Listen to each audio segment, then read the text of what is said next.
what do we do when we get the kind of hard news that we've been getting this week coming out of Ukraine? Like, how are we supposed to process that? What's our responsibility? How do we even pray? There's a couple of things I wanted to share with you that I hold on to. And the first thing is, there's no bow to put on it. I don't want you to think that it's more spiritual to pretend that something that is hard is not hard. It is hard, war is hard. And we're allowed to say that. Jeremiah 15:19 says, if you can extract the precious from the worthless, you can be my spokesman. But he's not afraid to call something worthless when it's hard. War is hard.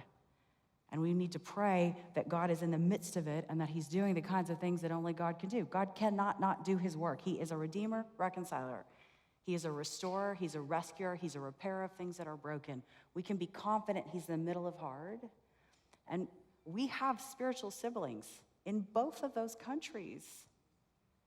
And on this day, how did they wake up this morning, not able to maybe gather in the way that we did? Like, what would it be like? And I think the way we stay spiritually tender is we exercise empathy.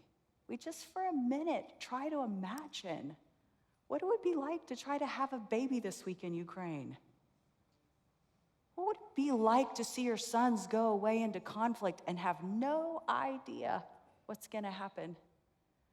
What would it be like? What would it be like? And when you start to feel those feelings, that's how then you pray. Just trying to understand and then intercede. Just that keeps us so that it's not a news story, but it's a spiritual exercise in the middle of it.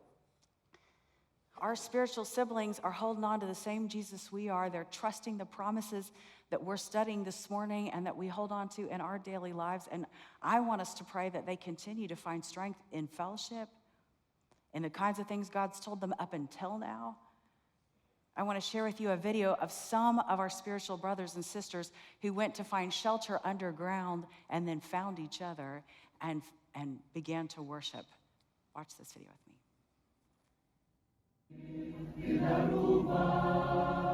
Життя за людей віддав, книгу життя нас записав,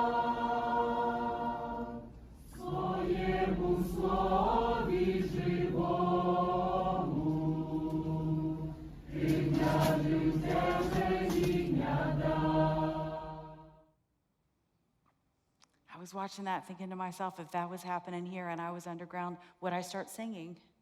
Would I look for the rest of you to start singing with me? The lyrics that they were singing translates as, you, Jesus, gave your life for us, and in your living word we find comfort.